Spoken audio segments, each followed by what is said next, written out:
Boa noite, queridos amigos da TV Nova Luz. Sejam todos muito bem-vindos. Estamos iniciando mais uma palestra pública. Nossa mensagem inicial de harmonização vai ser do livro Caminho, Verdade e Vida, do autor espiritual Emmanuel, psicografado por Francisco Cândido Xavier, e que tem por título Recapitulações.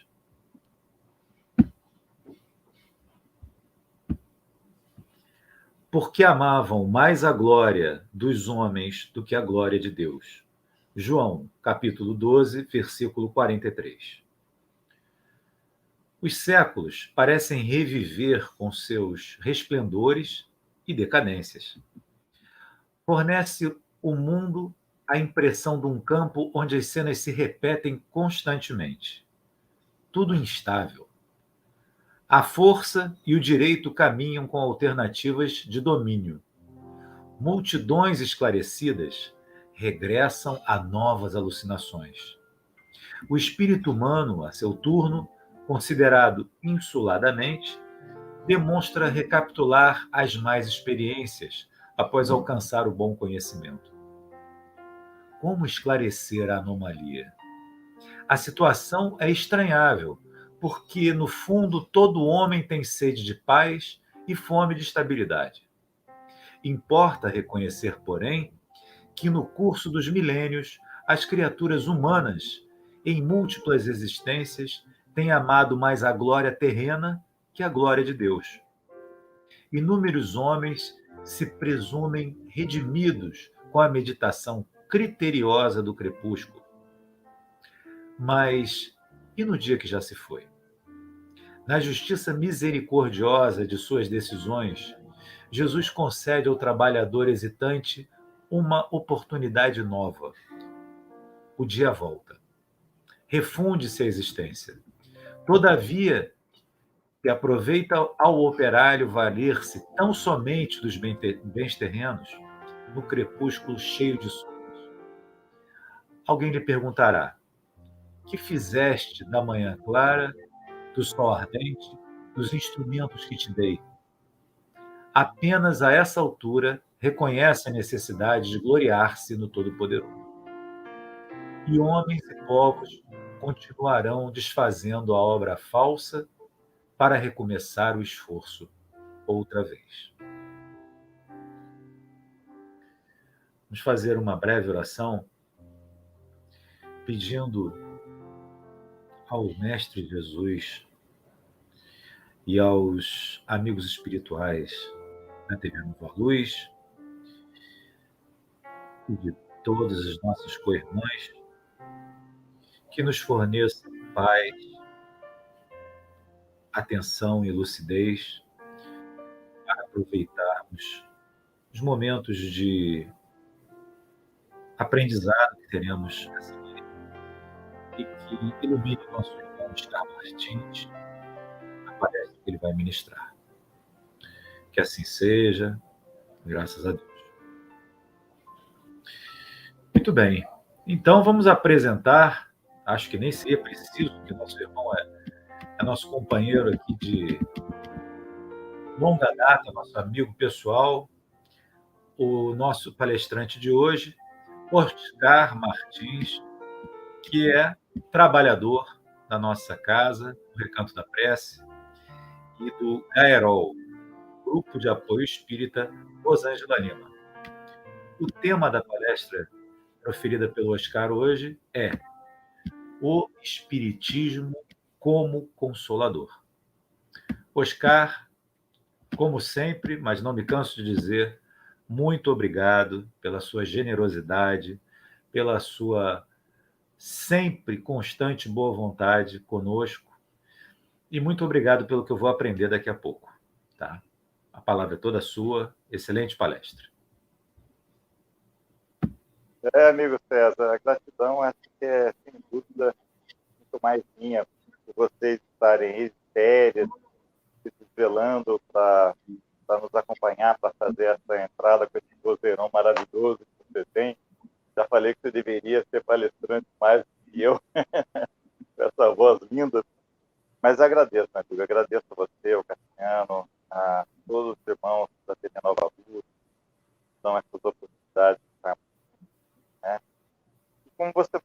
tema hoje, o Consolador, quando a Simone trouxe isso, e colocou assim numa situação de simplicidade para resolver, de falar, mas ao mesmo tempo de uma complexidade muito grande.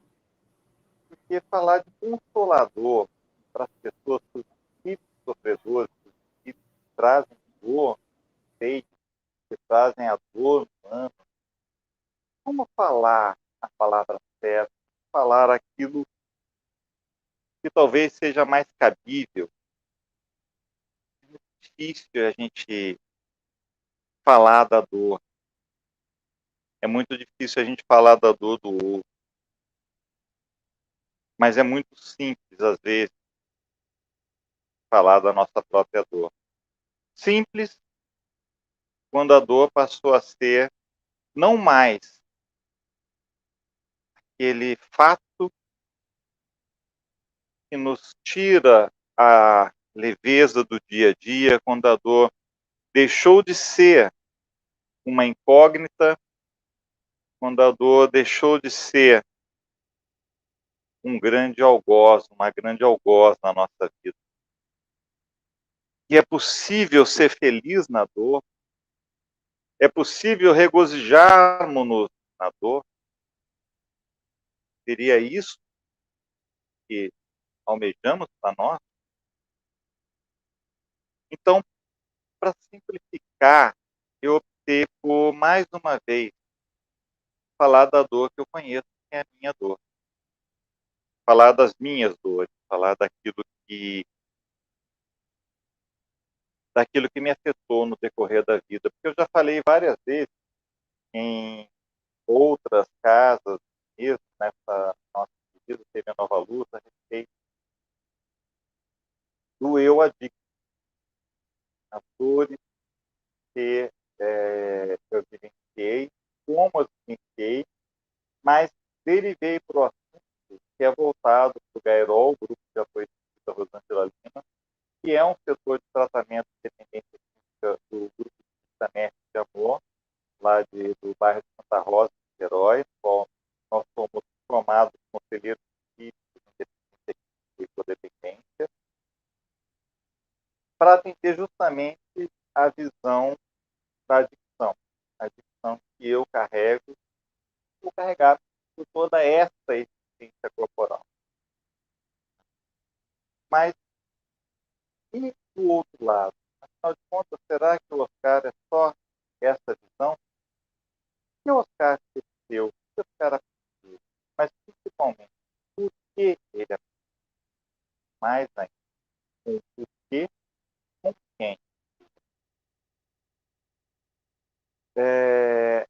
Cabe dizer que estamos, mais uma vez, fazendo essa exposição a partir de casa, então vai ser muito comum com os acidentais, certo? Alarme de carro, tem um problema nesse momento, que eu não sei se vocês estão captando ou não, mas, enfim, faz parte do processo, né? Faz parte da vida. E é justamente fazer parte da vida, as coisas transtornadas, as coisas difíceis, fazem da vida realmente a vida como ela é. Eu aconselharia, sem fazer marketing, mas eu aconselharia que quem não assistiu, procure assistir um filme chamado Divertidamente.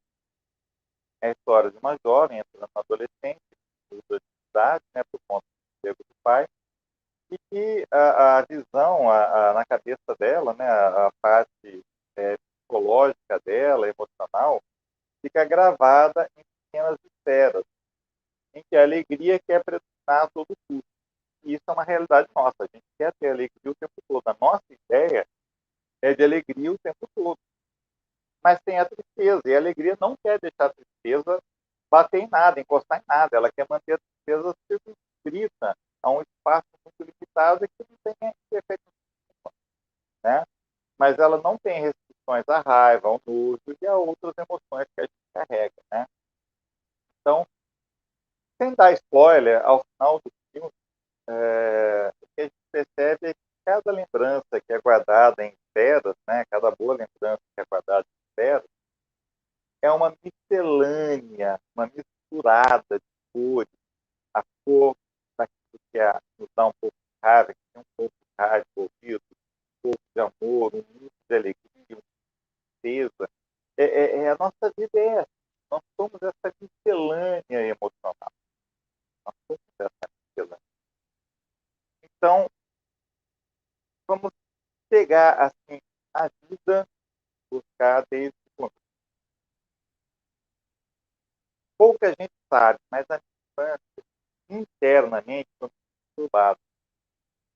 Porque eu tinha pais amorosos, pais muito amorosos. Eu tinha um pai ausente, mas muito amoroso, um pai exemplo de bondade, de carinho com outras pessoas, uma pessoa espiritual que ajudou milhares de pessoas no decorrer da sua existência, das formas mais, todas as formas possíveis e imagináveis, né? E uma mãe maravilhosa que também era sempre nossa, mas para a vida do Oscar, para o que o Oscar era, não sei se não quer dizer, o Oscar já nasceu com uma fome de afeto, com uma emoção que o corroía por dentro, sabia dizer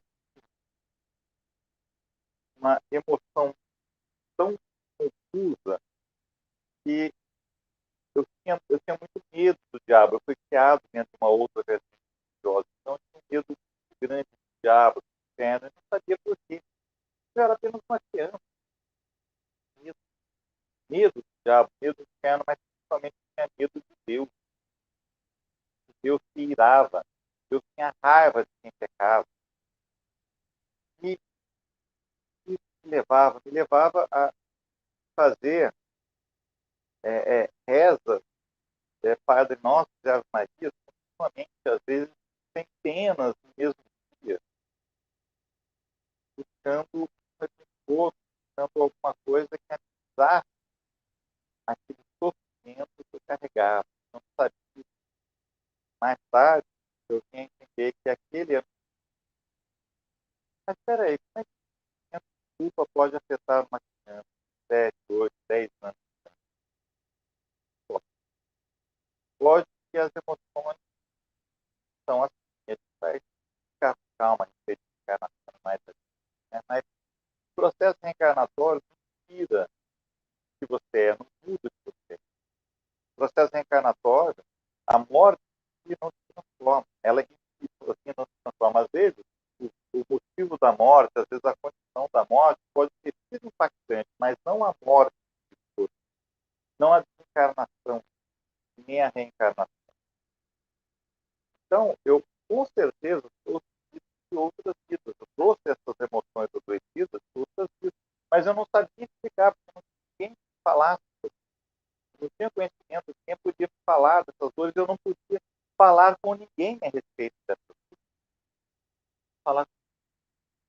Eu ia falar com uma mãe que já tinha seus próprios sentimentos, suas próprias dores, um pai que eu tinha protesto, que eu não sabia, eu sempre tratava tateando, apalpando devido à sua ausência. Eu era uma pessoa distante. Outra vez com a minha irmã tão amada, tão linda, tão próxima, uma idade tão diferente. A gente pode pensar, mas meu Deus do céu, o que Deus fez para a criança nascer nessa condição? Cadê o Espírito de Deus? Agora, está onde sempre esteve, no topo, no alto. É um papo. Então, continuando. Então, essa dor me acompanhou por muito tempo, adolescência. Na pós-adolescência, eu procurei em muitos lugares, em muitas religiões, um conforto, alguma coisa que me explicasse, alguma coisa que me satisfizesse. E quando eu errasse, eu não carregasse a dor da cruz, que já era tão ruim. E as vozes, aqueles pensamentos intrusivos que eu estava, às vezes, muito bem, de repente, tinham pensamentos horrorosos, sabe? De inferno, de dor, de sofrimento, de sabotagem. Por que tudo isso? Sem explicação, sem lógica, sem pensamento, conecta. Então, isso foi o início, me acompanhou por não importa onde eu estivesse, aquela dor, aquele medo me acompanhava. E para fugir disso, eu acabei entrando numa zona de conforto de ser de uma determinada forma, né? Que atendia as pessoas, que eu procurava ser muito sociável, ter amigos, mas me escondia de mim mesmo, me escondia da minha. E um dia,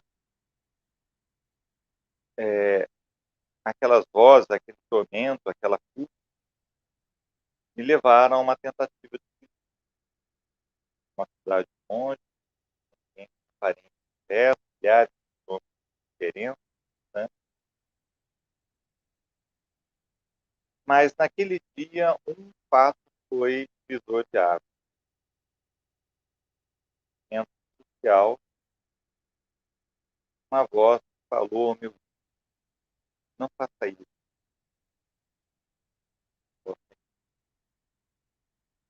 Eu tenho certeza absoluta que essa voz não só disse faça isso, mas me carregou de uma energia, de um positivismo, de uma condição que me fez sair daquele torpor suicida para buscar um novo caminho. Por algum motivo, no dia seguinte, procurei um centro. Eu já tinha lido muito a respeito, tinha lido as obras de Allan Kardec, mas ler por ler. E eu sentia que ali tinha alguma coisa, eu queria muito aquilo, eu buscava sem saber que eu buscava. Porque naquele momento eu não sabia. Mas depois veio um longo processo de redenção, quando você chega realmente muito esforço, chega tudo. E para você, às vezes, o nosso esforço é muito mais simples que o esforço de outras pessoas. Às vezes, nem as piores situações são capazes de nos demover do nosso orgulho. Então, às vezes, a gente precisa passar por dores, para se lapidar, tirar desse contexto orgulhoso, para que a gente possa olhar para a direção correta. Possa... Então, quando eu no Rio de Janeiro, foi muitas besteiras, muitas coisas erradas, muitas escolhas equivocadas, com certeza eu haverei de encontrar a colheita dos resultados. Aí eu fui cair numa casa perto da onde eu moro, uma casa muito da minha coração. E não digo que foi fácil não, tá, gente? Eu penso que cheguei lá, flores, tudo lindo, maravilhoso, foi um tormento que vocês não conseguem imaginar o tamanho do tormento que foi. Um encontro com uma realidade. Porque não é só você chegar e achar que vai ser acolhido, você é acolhido. Mas além de você ser acolhido, você é levado a estudar, você é levado a ouvir. E nos trabalhos ali, varrendo o chão, descascando batata para o moço, descascando pais, cozinhando, servindo. É, é, é, nesses muitos trabalhos, recuperando fotos, muitos trabalhos que realizei lá dentro, eu não estava só trabalhando, não estava só ajudando a casa, ajudando pessoas, enquanto eu estava ali, eu estava sob os estudos, sob as bênçãos, sob as vozes do bem. Ali eu tive contato com uma mediunidade direcionada. E aí eu descobri que aquelas vozes que me atormentavam quando criança eram vozes espirituais, irmãos menos afortunados querem meu mal. Talvez queiram ainda, não sei dizer, mas queriam meu mal, negativos, mesmo talvez, ou outros, que me ajudaram a ter pensamento positivo. A mediunidade deseducada, o desconhecimento da mediunidade, isso me levou a esse curso. Eu descobri, quando eu tive meu primeiro contato com uma mesa, somando A mais B, vamos dizer assim, que eu já psicografava desde os 13 anos de idade e não sabia. Então, a gente vai descobrindo que as coisas, os fatos da nossa vida, os fatos do dia a dia, estão todos interligados, sabe? Tudo faz parte de um processo, de um contexto, de uma necessidade. Mas onde é que entra, afinal de contas, o consolo? E aí entra uma outra longa história. E vamos separar da seguinte forma. Às vezes, uma longa história se passa 30, 40, 50. Às vezes, uma longa história se passa em 5 ou 10. Porque antes, os dias eram iguais. Então, viver 5 ou 10 dias era a mesma coisa, que eu fazia questão de ter um controle, de viver exatamente as mesmas coisas, para não ter o risco de sair da zona de conforto e encontrar tristeza ou encontrar eu mesmo em alguma esquina. Esse era o meu desejo, era aquilo que eu buscava, ainda que de forma inconsciente. Né? Mas eu não queria sofrer. Eu estava cansado de sofrer. Eu não queria aquilo. Eu já tinha cansado de chorar muito. Tinha cansado de pensar 1 milhão de coisas, de me culpar por 1 milhão de coisas. E a culpa pesa. A culpa pesa. Nós vamos falar de culpa mais adiante. Mas então, aí eu vou falar. Então, a gente tem em 50 anos, às vezes, vazio.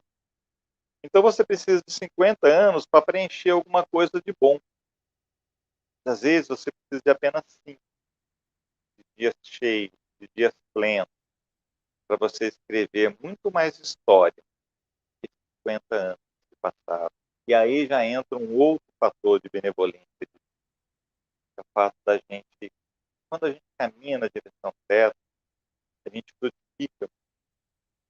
Por isso que ele fala, o amor cobre uma multidão de pecados, cobre uma multidão de dias vazios. Um dia vivido com amor, com certeza, mais vale do que 1 milhão de anos vividos vazios, sem sentimento, sem emoção, sem a percepção daquilo que nos agrada, daquilo que nos é necessário, que nos é principalmente salutar.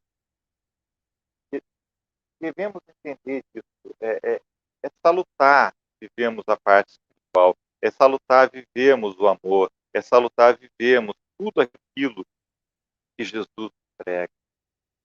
E esse salutar nos dá exatamente isso, nos dá essa concepção de viver, de vivenciar, de explorar, de sentir, de amar, inclusive. E aí, dentro do. Eu tive a experiência mais difícil de todos nós. Ser obrigado a arrostar, ficar face a face e compreender que ninguém lá fora, que não é o político, que não é meu pai, que não é minha mãe, que não é ninguém responsável por aquilo que eu vivo, por aquilo que eu sinto, por aquilo que acontece comigo. É única e exclusivamente responsabilidade minha, necessidade. É um processo.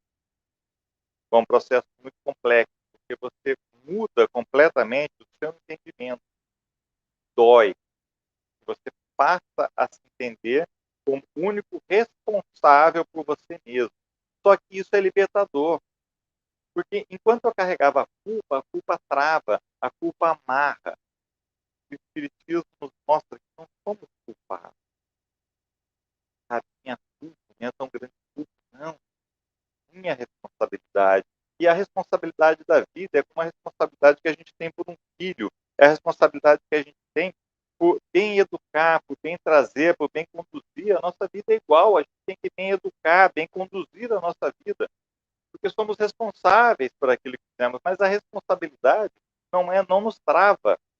A culpa nos leva a um beco sem saída, nos leva a um término sem fim. A responsabilidade não, nos dá a oportunidade de recomeço, nos dá a oportunidade de tentar de novo, de reparar o mal feito. A responsabilidade nos ajuda. E o Espiritismo me ensinou isso, a ter responsabilidade com os meus atos, a assumir a responsabilidade dos meus atos, mas mais do que isso, desejar assumir, desejar reparar os males causados. Aí chega um grande pulo do gato. A gente para de ter culpa. Porque quando a gente procura fazer o melhor possível, e mesmo que às vezes a gente caia, mesmo que a gente erre de novo, a gente vai falar sobre isso daqui a pouco, a gente acaba percebendo que somos humanos, que somos falíveis, que somos perfectíveis, estamos em ascensão rumo à perfeição.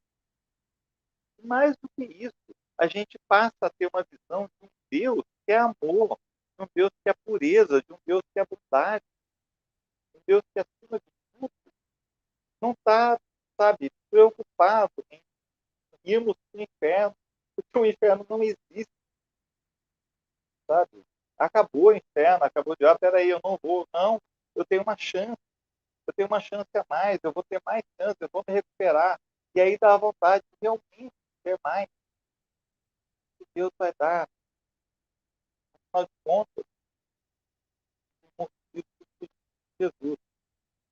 Se vós, que sois humanos, ao filho pedir pão, você dá uma pedra, e se pedir peixe, você dá uma serpente, se nós somos, vocês são capazes de fazer o bem na sua tosca sabedoria, na sua tosca bondade, na sua caridade ainda tão pequena, tão egoísta, de certa forma, o que dirá o Pai do céu, que é celestial e perfeito, que é pura bondade e amor, suprema bondade e amor? Isso. Então, eu parei de ter medo de Deus, o medo daquele Deus de castigo, para entender um Deus de amor, um Deus de paz, um Deus de carinho, né? Deus é o mal. Ele não mandou Jesus, quem sabe, ele mandou Jesus para nós que somos doentes, nós que somos maus, nós que somos criminosos, ama todos, é motivo para tudo, mas não tinha conhecimento de Deus.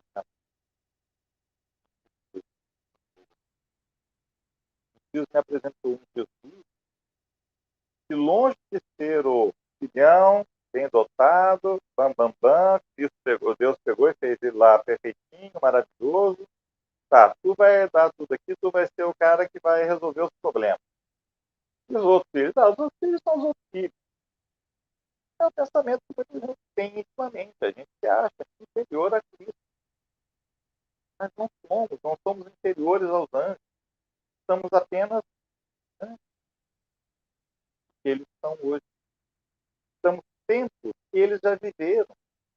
Isso nos traz um Deus de justiça, nos mostra que nós estamos em escala ascensional, que vamos ser Cristo um dia, que vamos ser anjos um dia, porque nos fez todos iguais, perfeitos, fez todos iguais, perfeitíveis, perfeitos na essência, porque somos filhos da perfeição, mas perfeitíveis no nosso conteúdo, perfeitíveis mediante nosso avanço, nosso progresso, perfeitíveis mediante nossa moral.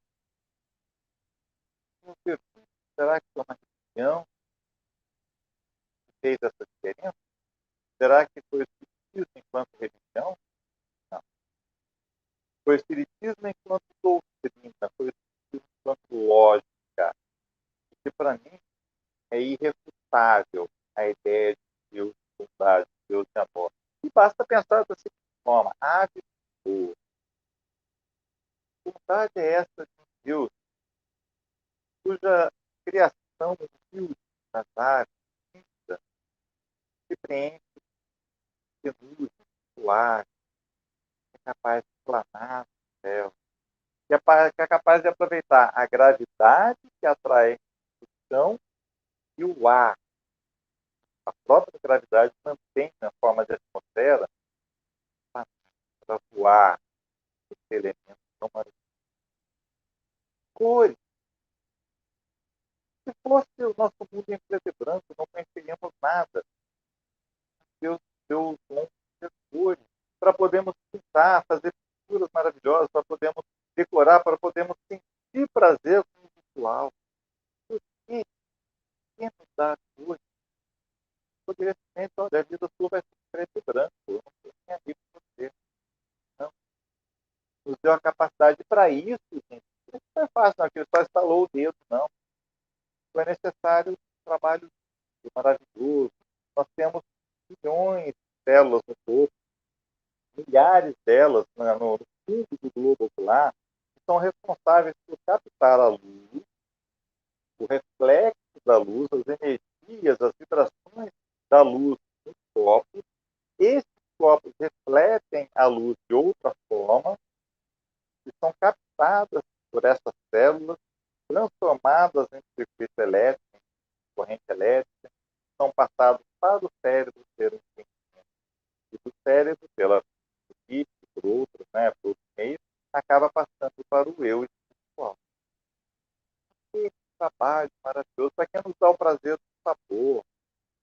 Degustamos uma pizza, que eu sou fã, sou escola, então não posso negar. O que nos dá o prazer? Para que possamos crescer, para que possamos evoluir pelo prazer de ser, pelo prazer de ser pela dor. Mas se faz necessário, muitas vezes, que nós cavamos a nossa própria, vamos dizer assim, a nossa própria cova umbral, esse inferno astral. Então, Deus quer, sabe? Aí essa descoberta foi maravilhosa, porque Deus, então, é a bondade suprema. Eu não sabia disso. Eu achava que Deus tinha muita raiva de mim por tudo que estava acontecendo. E quantas pessoas não acham isso? Quantos criminosos não estão ali trancafiados em suas culpas, sem saber que Deus nos ama profundamente. Eu era um criminoso. Eu me tratava como um criminoso, eu me odiava, eu tinha nojo. Saber por quê? Muitos crimes no passado, com certeza. Deus, apesar disso, me deu uma vida soberana, uma vida de regozijo, paz maravilhosa, mas no meu orgulho, no meu egoísmo profundo das vidas passadas, eu não soube reconhecer isso. Somente agora, mais recentemente, com o aprendizado, eu pude reconhecer o quanto a minha família foi importante, foi bondosa, foi maravilhosa. Foi um aprendizado que eu não conseguia registrar. Aí vem também aquela questão, por que essa família? Porque era a minha necessidade. Hoje eu reconheço que tudo aquilo que acontece na minha vida só pode ser obra de mim mesmo. Eu não posso ficar herdando coisas do passado de outras pessoas. Eu não posso herdar os problemas dos meus pais, dos meus avós, dos meus tatravós. Não posso herdar os problemas deles. Eu não tenho nada a ver com eles. A não ser que eu tenha sido meu próprio tataravô. A não ser que eu tenha sido meu próprio tataravô, meu avô. Né? Quem disse que não?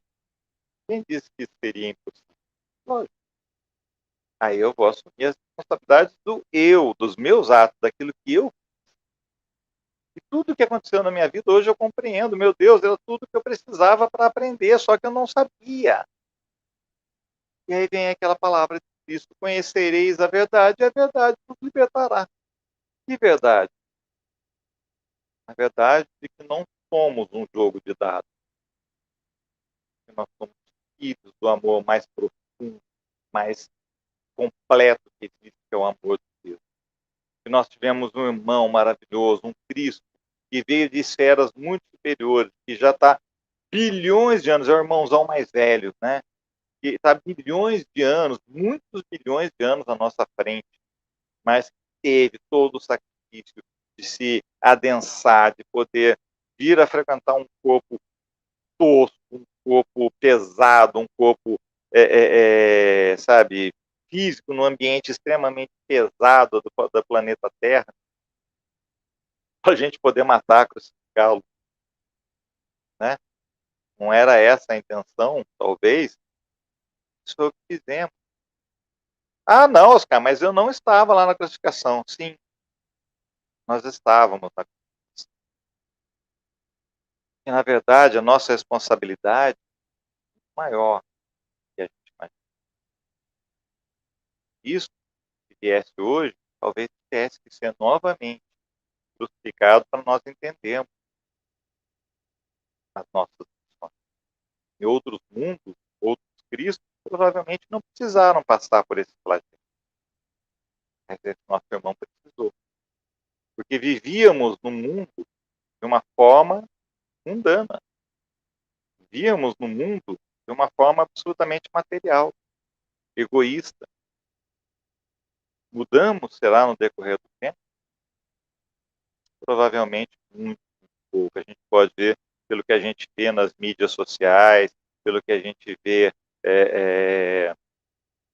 no dia a dia, né, no trabalho, em casa. Não mudamos.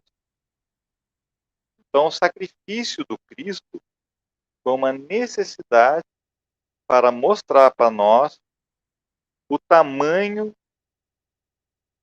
do esforço que se faz para o nosso crescimento, para que a gente possa evoluir sem dor. A mesma dor que eu carreguei, talvez eu não precisasse dela se eu soubesse disso. Se eu tivesse, não por saber porque me ensinaram, mas saber porque pude aprender, porque quis aprender como eu quis nessa.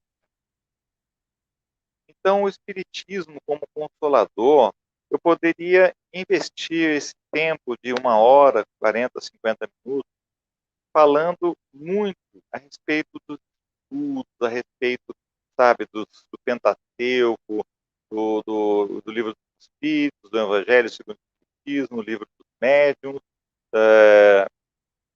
da Gênese, do Céu e Inferno. Poderia investir falando disso tudo, falando de como ele consola por A mais B, mas não.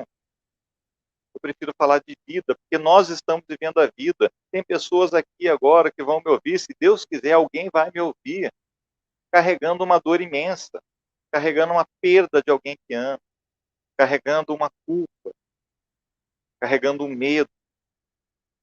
Eu digo, eu vivi tudo. E com a ajuda desse irmão aqui, ó, do Espiritismo, eu venci.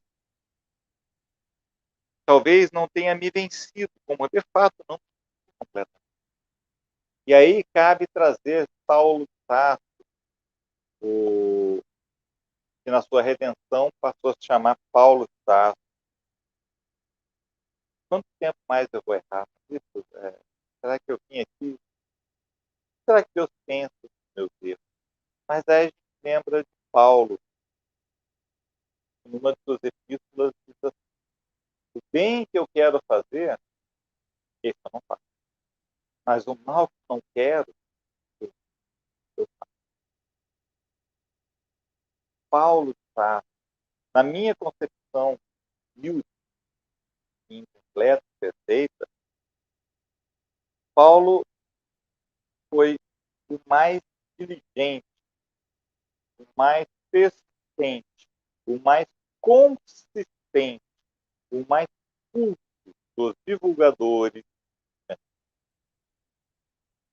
Um homem viu o Cristo, viu, ele teve, sentiu, ele foi tocado pelo próprio Cristo, não foi por um emissário, foi pelo próprio Cristo, porque ele era o vaso escolhido, devido a todas as suas características. Não vamos entrar nisso, porque a história não é dele, mas passou pelo deserto, pelas dores, abandonou tudo. Ele deu 360, deu um 180, sei lá, ele virou a vida dele de cabeça para baixo, completamente.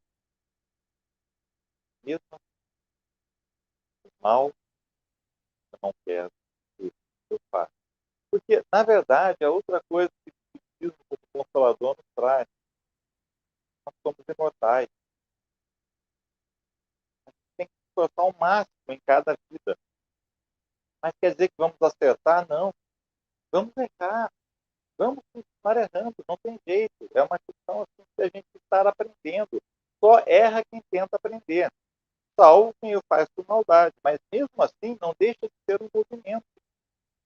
Então, quando a gente fala nessa questão do erro, do equívoco, que mexe com a questão de culpa e tudo mais,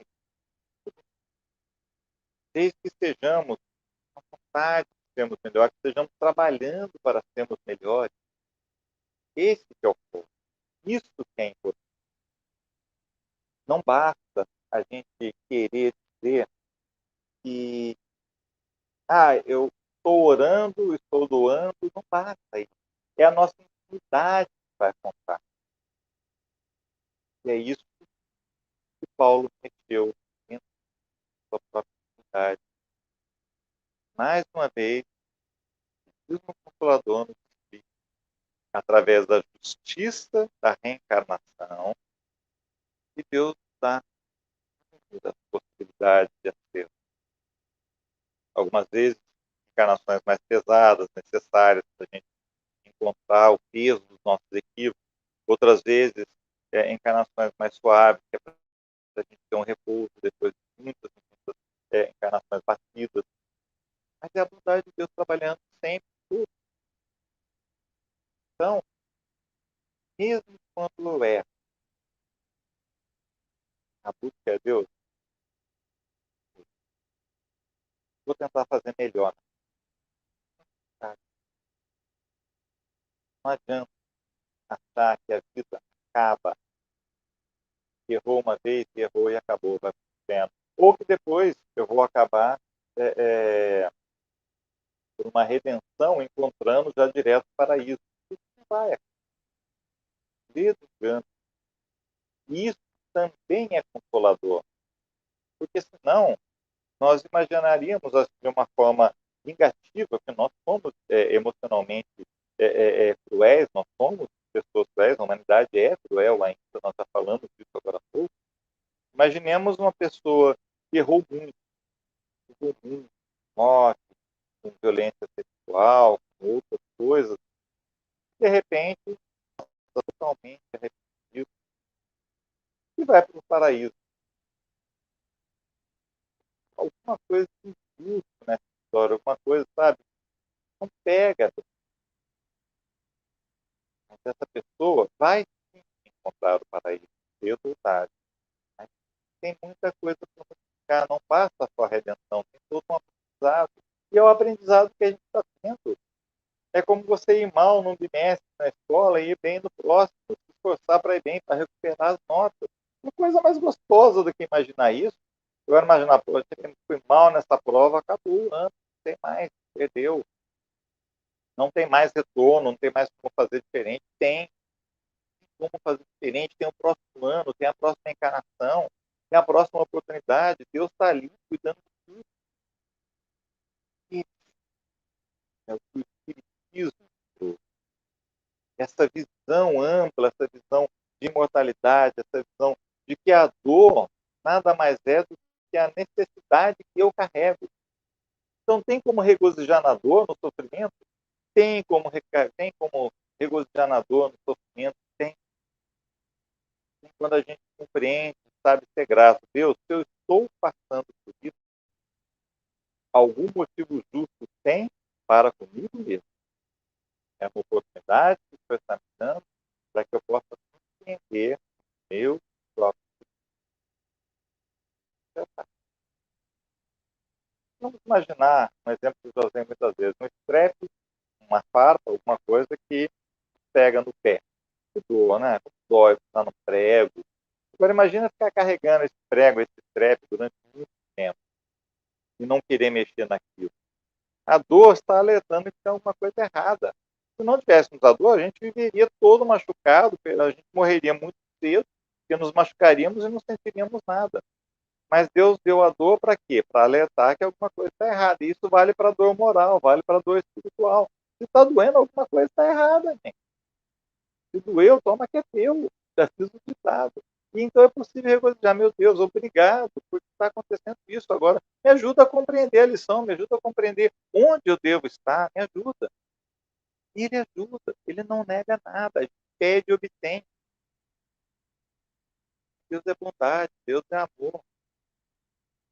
E ele sabe, pelas suas leis divinas, que a gente nunca vai fugir à nossa verdadeira realidade, e é de sermos espíritos, temos espíritos puros. Nós não temos, somos imortais, e a nossa única destinação é essa, é de sermos espíritos iluminados. Não tem jeito, a gente não vai morrer e morrer para sempre. Não tem jeito isso. Nós, como espíritos, nunca vamos deixar de existir. Só nos resta um caminho, que é seguir essa rota do bem. Não tem outra alternativa. E se a gente recusa? Você pode recusar, livre-arbítrio. Agora, é como se um abacaxi quisesse deixar de ser abacaxi e se transformar, por exemplo, numa jabuticaba. Como que ele vai fazer isso? A nossa essência é divina, a nossa essência é de Deus. Nós somos criaturas de Deus. Então somos perfeitos, somos essencialmente bons, mas somos ignorantes, porque a maldade nada mais é do que ignorância. Então, esse crescimento, esse conhecimento dia a dia, esse aprendizado dia a dia, esse esforço no bem, essa convivência com familiares difíceis, com amigos difíceis, com irmãos no ambiente de trabalho que são mais difíceis, é o que vai nos ensinar melhores, as dificuldades, as dores, a fome, a penúria material, alguma restrição física, talvez, a necessidade de vir a nascer com uma formação congênita. Tudo isso são as nossas necessidades.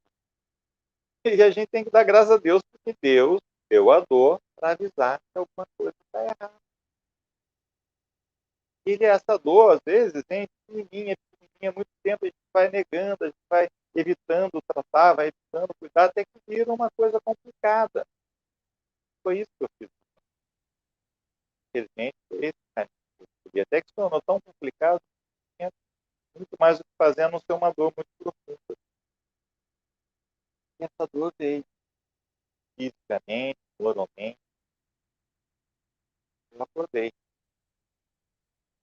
A graça de Deus, eu acordei no braço de uma doutrina que me trouxe a orientação, que me trouxe a segurança de um Deus de amor, que me trouxe a segurança de uma imortalidade, que me trouxe a fé no próximo dia, na próxima tentativa, de que eu posso ser melhor.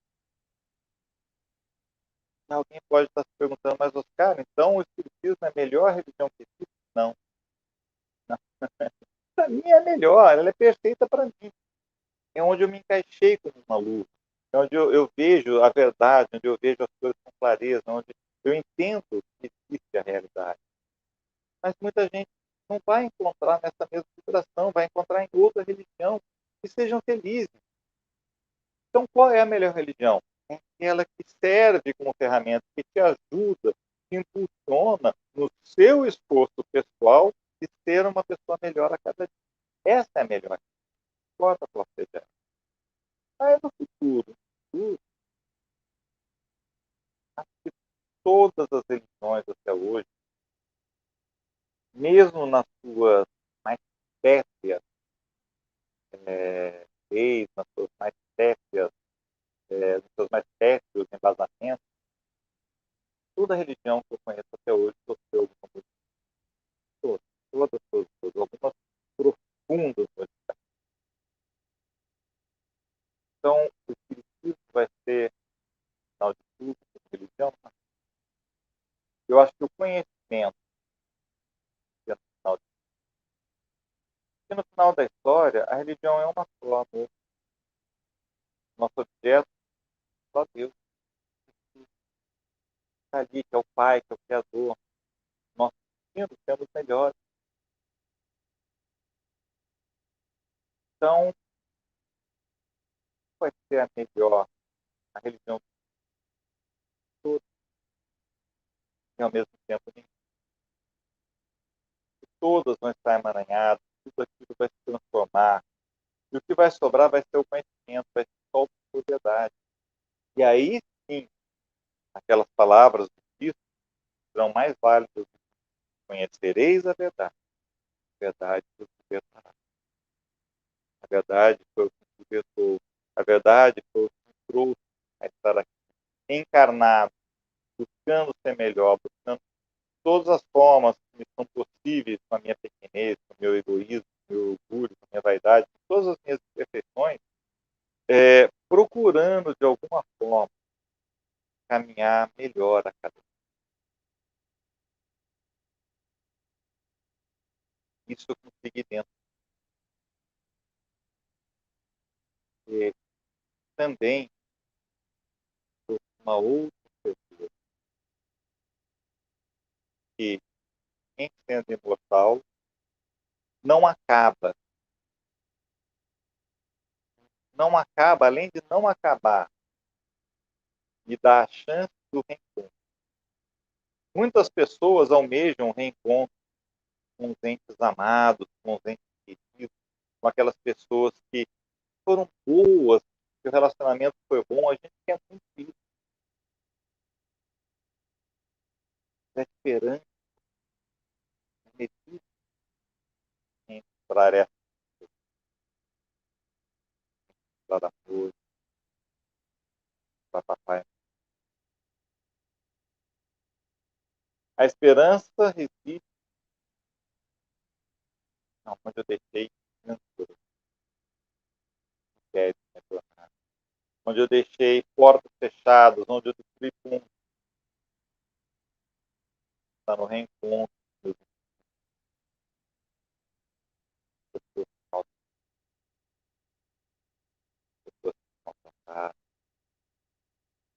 Encontros encontros muitas vezes penosos, mas encontros destinados a iluminar todas as arestas de perfeição, de unir os espíritos todos, de nos unir como filhos de Deus, uma única, gigantesca família iluminada, que há de receber nos braços irmãos outros, sofredores, novatos, caminhantes ainda, tal como acontece.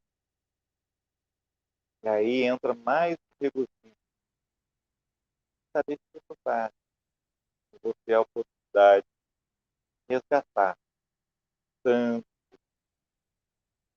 vai ser sofrido, mas qual é o tamanho do sofrimento? Depende. Vai depender apenas de mim. Isso é outra coisa que preciso dizer. O tamanho do meu sofrimento depende apenas da minha compreensão do sofrimento. De quanto eu estou aberto a permitir que aquela dor se transforme em sofrimento real. Vamos dizer, dor necessário, faz parte da nossa evolução. Sofrimento é opção, são as escolhas que fazemos. Certo? A continuidade daquela dor, a persistência naquela dor, continuar com aquele treco no pé, com o prego encravado no pé. Certo? Esse é sofrimento. Então, vai ser isso, vai, evidente que vai. Mas essa dificuldade vai ser tanto maior quanto mais eu tenho orgulho e rejeito aquela situação. Quanto mais eu me aprovar naquilo, perceber aquilo e abraçar, tão mais leve se torna. E às vezes, e a gente compreende que quando nós fazemos a nossa parte, o irmão não quer fazer a parte dele, bem, sou eu que devo sofrer, é um problema que ele está causando para ele. Eu posso tentar ajudar de todas as formas. Eu devo tentar ajudar de todas as formas. E foi isso que aconteceu comigo. Porque eu não queria mudar, eu queria me manter na minha zona de conforto. Eu não era um espírito. Eu era muito pior do que sou hoje. Não quer dizer que melhorei, não melhorei. Não sou um espírito bom de forma nenhuma. Né? Se nem Jesus se aceitava como bom, né? Mas eu era muito mais equivocado. Muito. comparação de uma vida, dentro dessa mesma vida, de uma vida anterior para essa vida atual, eu, eu devo admitir, porque é salutar entender que da parte ainda é muito egoísta, vai ser, mas sorri, dou risada sincera. Eu vejo o pôr do sol, alegria, e o nascer do sol, eu vejo a chuva,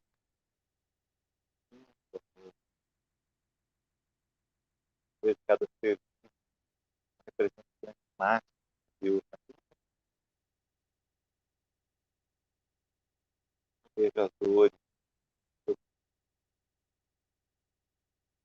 vejo,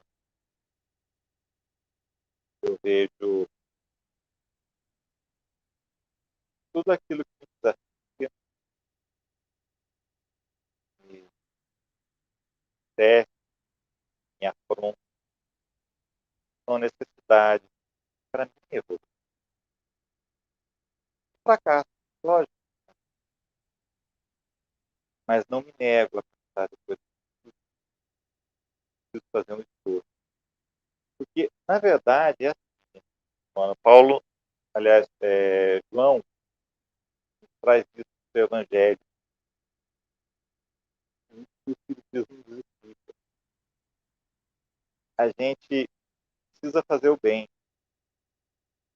primeiro, conscientemente, e procurar fazer o bem constantemente, né, e ir compreendendo e aprendendo com o bem, né, experienciando, até que um dia aquele bem se torne constante, às vezes ao longo de milênios, sério, ao longo de milênios, mas tem uma imortalidade pela frente, não são milênios, né? Mas tem que se tratar. Então, muita coisa em mim não é isso. Muita coisa é o consciente do que eu faço para não ser mais atingido pela crise. Isso faz parte do movimento de melhoria. O primeiro movimento é consciente. Muita gente fala para Deus, me faz uma pessoa boa. Para a gente ser uma pessoa boa, a gente tem que praticar todo dia, tem que ir tentando, praticando, errando, acertando, tentando de novo, assumindo as consequências quando erra. Isso faz parte. São todos esses aprendizados, todos esses detalhes, essas verdades que libertam. Porque hoje eu vejo o sol e vejo a chuva, eu vejo o vento, vejo as nuvens, vejo os seres vivos, vejo as dores, posso sorrir de felicidade, posso me rir de mim mesmo e da própria vida, sinceridade, tem aquele vazio atormentado, mas o espírito consciente de sua real posição, ser muito próximo do primitivo, querendo, desejando sinceramente caminhar para o bem, segundo nós, para o próprio. Confesso, não é tão. Não vou dizer que não é doloroso. Depende de abrir muita coisa, depende da gente ter humildade de assumir muita coisa, de assumir as próprias responsabilidades. Mas, para mim, vou ficar. É, foi e é durante todos, por todos esses ensinamentos, por todas essas transformações, vidas, vivenciadas, experienciadas, no decorrer dos meus 54 anos. Desculpa, né? Movimento, cabelos brancos, a cara maltratada, né? Já quiseram me colocar várias vezes na fila de prioridade. Eu poderia ter me aproveitado dessa situação, mas não faz parte de mim. Pelo menos isso não faz mais parte de mim, né, gente? Olha só, é uma evolução. Então, 54 anos. mais uma vez, posso dizer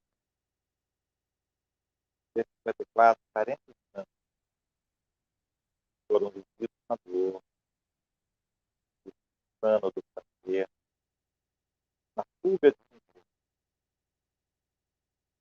40 anos, são preenchidos páginas de livro. Se eu falar tudo aquilo que o aprendizado todo, que eu tenho vivido, que eu sei, muitas vezes eu pude ajudar pessoas a mudar, a não deixar rolar uma lágrima, mas antes já saiu, vivo de coração atormentado. Todas essas experiências, vidas, muitas coisas, dia a dia, aí passa a prestar atenção na vida. Cada dia passa a ser importante, passa a ser plena, passa a ser feita. Se alguém perguntar o ferramenta foi o lado do coração de todos. Muito obrigado pela paciência, por esse ano que passou. Hoje é o encerramento das nossas atividades de palestras. Eu tenho a honra de estar encerrando esse ano. Então, em meu nome, em nome de todos os integrantes da TV Nova Luz, uma gratidão por todos vocês que nos acompanharam. Posso afirmar de coração, o único desejo que eu tenho, de alguma forma, palavras que eu trago a respeito da vida, de algum jeito, qualquer que seja, possa ser pegue a um coração atormentado e ajudar esse coração. Muito obrigado. Fiquem com Deus. 2022, maravilhoso, abençoado, cheio de regozijo. Obrigado, Oscar. Muito obrigado também pelo testemunho pessoal, que é valioso para que a gente tenha uma materialização da questão, né? Eu achei maravilhosa a sua palestra, te agradeço muito e faço minhas as suas palavras no que concerne a desejar a todos um ano de muita saúde, muita paz e que a gente possa, em 2022, voltar a nos encontrarmos. E se Deus quiser, né, Oscar, com a gente novamente junto aqui fazendo trinca aí com o nosso mestre querido aí ao meio. Então vou aproveitar para fazer a oração de encerramento, agradecendo ao Mestre Jesus por todo o nosso momento de aprendizado, de crescimento e de evolução espiritual, para que possamos continuar nessa nossa jornada, que, conforme o Oscar falou, pode ainda ser longa, mas que é sempre para frente, sempre aprendendo e tentando praticar uma reforma íntima. Que assim seja, graças a Deus, que a paz do Mestre Jesus esteja nos lares de todos, agora em 2022. Um grande abraço e até 2022 com as nossas palestras e com a programação da TV Nova Luz. Muito obrigado, Oscar, e boa noite.